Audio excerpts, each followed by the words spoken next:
Are you looking for a super effective and easy technique? Then look no further. This video may be just what you're looking for. In this video, I'm going to demonstrate an entry-level application of the negative painting technique. So I'm working on a 7x10 Canson mixed media page, and I am putting down color.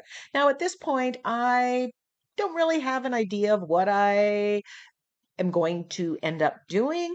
I just want color, and I'm going kind of the rainbow of colors. I'm putting down some yellow and then quinacridone magenta, which where they layer up together, you're making orange. So I'm getting lots of different bright, beautiful colors. So here I've got some turquoise, and where it overlaps, we get a shade of purple. Now I am working on the Canson Mixed Media page, but this has been gessoed, and that allows me to blend the paint a little bit easier, wet on wet. I'm working fast, adding layers, mixing paint right on the sponge. What I'm going for here is just color. It's a gray day where I'm at, and I just want to brighten it up. Here I've got the turquoise and I'm mixing it with the yellow. I've kind of got the yellow on the side, and that's going to make green. As you can see, I didn't necessarily measure this out. Some are narrower, some are wider. You know, if I had thought it out, if I knew where this was going, I may have done some things differently. So now I just want to add some pattern. I've got some stamps that I pulled out. I was flipping through my art journals, and there were certain pages where I said, oh, I like that when I use that stamp, and I liked when I used this mark maker. So I pulled those things out as my inspiration, and I'm pretty much throwing it all at this page. Now I have some black there because that's good contrast with the bright colors. This is a sink liner that I've cut to size and turned into a stamp. So, you know, if you're at the Dollar Tree, sink liners, shelf liners make great art journals. This was the bottom of a lettuce container, and I'm putting white acrylic paint on it and stamping. I just want to build up lots of interest in my background. And adding the contrast with black and white really is, you know, bringing out those bold colors. Now, because I did the white with the lettuce container, I kind of lost the white that I had before, so I stamped with black. Now, I just wanted to soften this, kind of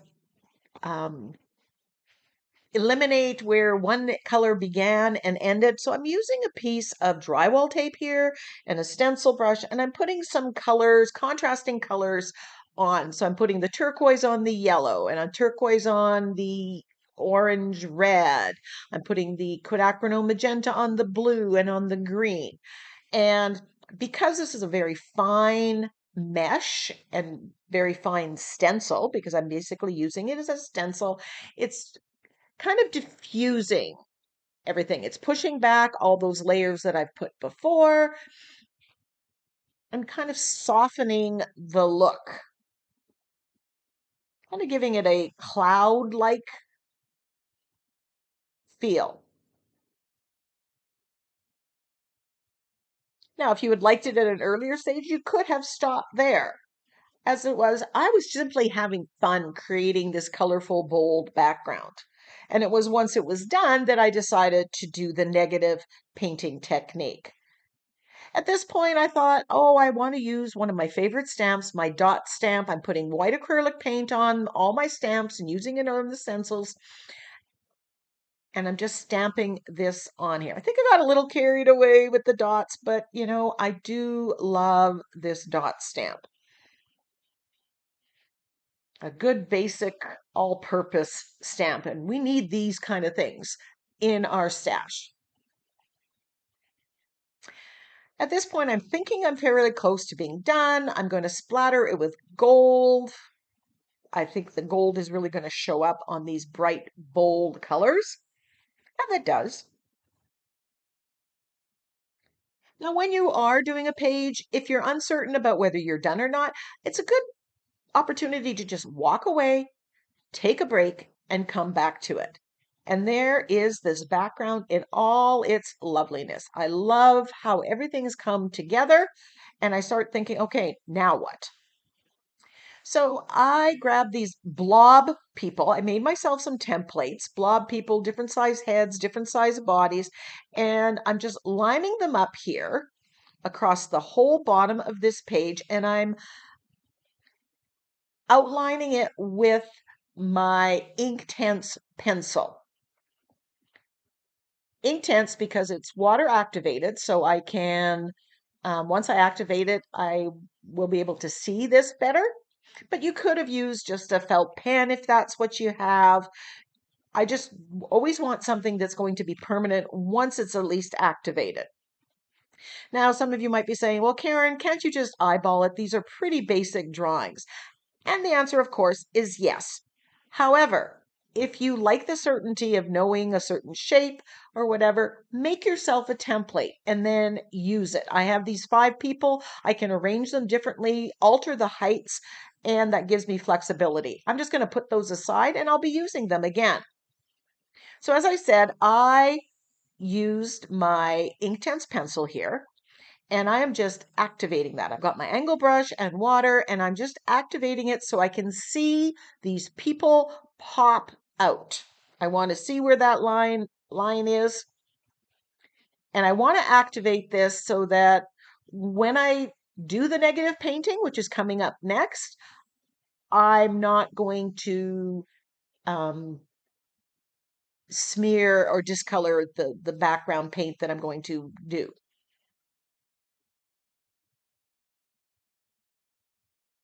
I also wasn't sure I was going to do all the negative painting. I was going to do this outlining and see if these people popped up enough and where I just keep the background the way it is. So there was some decision making coming up about what I wanted to do here. So I'm just activating that. And I realized that instead of the black Inktense pencil, I grabbed the sepia. So I'm going to adjust that. So here I'm doing the negative painting. I am painting out the negative space. This is going to make my focal images, the blob people, stand out. Now I'm mixing, I have, I believe that's bright aqua and a little bit of turquoise, and I'm just painting out the negative space, the non-focal image. That's going to make the focal images pop out, and it's pushing back the background. Now, how opaque, what kind of coverage you get, how many layers you put, will determine how much you see. I'm putting 1 layer on here, and I could have left it at that. Spoiler alert, I don't. You can add more layers, and that's a matter of personal taste. So right now with the 1 layer, you can still see the stamping and stenciling that I did in the background, and it mirrors what I have in my blob people. But you could put another layer. You could use more opaque paint. I am going to be adding more colors to the background as I finalize the look of the page. 1 step at a time. Because I had inadvertently grabbed the sepia Inktense pencil instead of the black, I am coming in and shading my blob people. This is making them stand out more. It's giving a bolder line, more diffused around, and it's making my blob people stand out. And I'm liking this look. There's more contrast. The focal image is standing out. This was a necessary step to get me to the next step.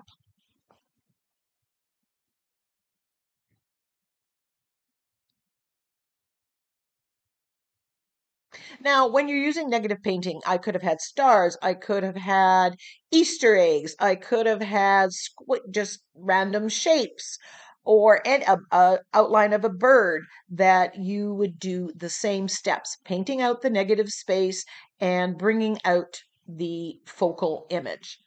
Now I'm just shading around the outside of the page since I've got the black paint on my angle brush and I've been doing the shading. And you can see now the page is starting to come into focus. It's coming, you know, I'm happy with what's going on. Now the background was a little too much. I have those two bluish, purplish blob people in the middle, and it was a little too much blue going on. So I'm giving this a wash with the yellow on top of the aqua. And I like that difference. It's making my blob people stand out a little bit more variation. Then I decide I want a little bit more focus detailing. So I grab my mesh and I'm just adding to make sure, tweaking what actually landed on my blob people. Now, if I knew going in that I was going to use the blob people on here, I may have done my background a little bit with that in mind. But you can always go back in and add details specific to a certain area if something is missing, something didn't just randomly, organically work out. So I want to add a little bit something to my background, but not much. So I grab my script stamp and I'm adding some script stamp with the black acrylic paint that I'm putting on with a makeup sponge. And we're doing a bit of a dance here with that background. We're adding and then we're taking away. We're pushing things back and then bringing something forward. And I keep doing this, that little bit of a dance, until I like the overall effect. I wanted to bring out my blob people a little more, so I grabbed my fine line applicator bottle. In here I have white acrylic paint, Liquitex Basics, that I've thinned to the right consistency, trial and error to get the right. And then I'm just kind of doodle drawing around my blob people. I like the white. It's making it stand out a little bit better. It just adds a whole lot of detail. And it does so because I have that black shading in there. Those things work together. Make a mess. Everything underneath is permanent, so I can just use a baby wipe, wipe it off, and then continue on my way. Doodle drawing is great because you're not trying to be perfect. So you give up the option of trying to be perfect and you embrace the imperfections.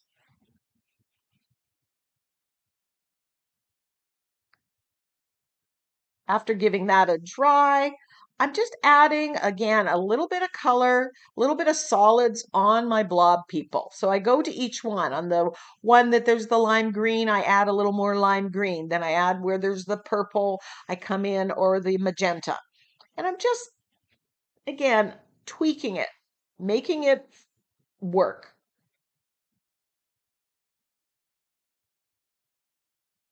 And giving it a bit of wash, adding a little bit of solid color.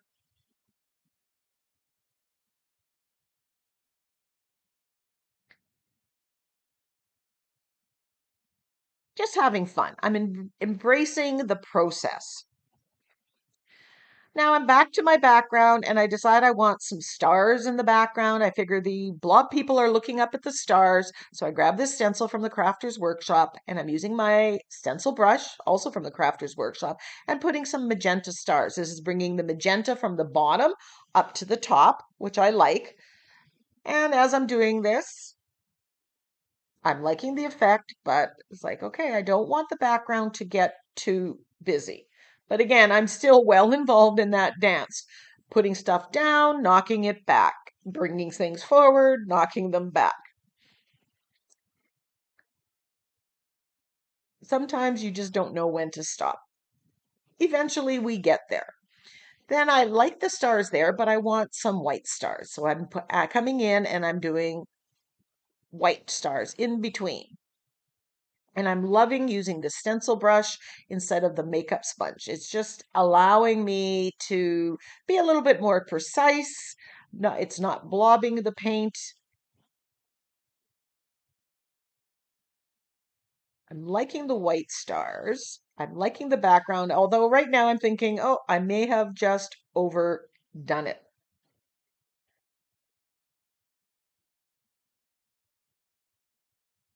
I've kind of lost some of that contrast between the blob people and the background. So I grab some Prussian blue and I'm giving the entire background, I'm making it a little darker. I've decided that it's going to be the night sky. I'm knocking back those stars. The darker background is bringing out in my mind the blob people, the bright, bold colors of my blob people. And then I'm shading around the blob people here with a little bit darker Prussian blue.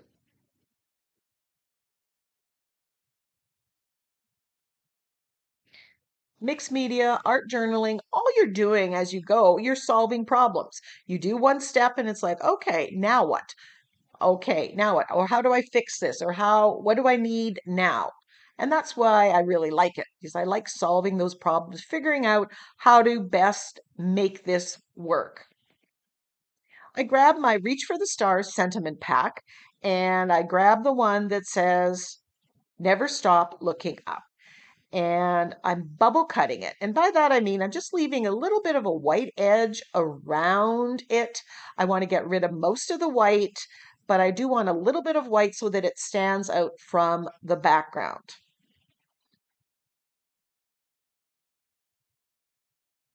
If you're interested in getting sentiments to use in your art journaling and mixed media, I have digital sentiment packs like the Reach for the Stars. They're based on different themes and they're all available for purchase at NINNYSNAPKINS.com.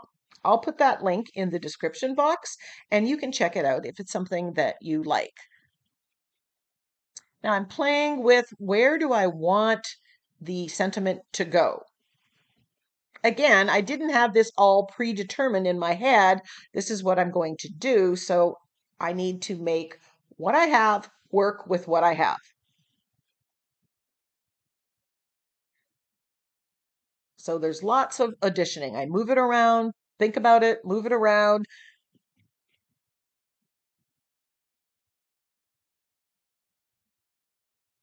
And then I decide to kind of make a banner across the sky. After all my moving around, and I'm just gluing it down with my fluid matte medium. I like how the banner goes across the sky and draws your eyes from the left to the right. I had painted over the gold splatter on the top part of the background. So just splattering a little bit more here. Again, one more layer.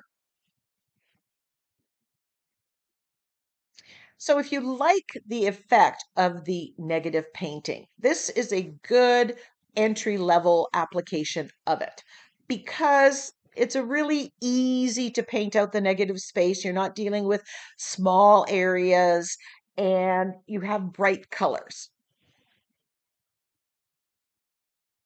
I'm liking that one is my favorite. But I think I'm going to get out these blob people and maybe try this again. Every different page is going to look different. Go have fun, go experiment, try out this new technique. Until next time, go get creative.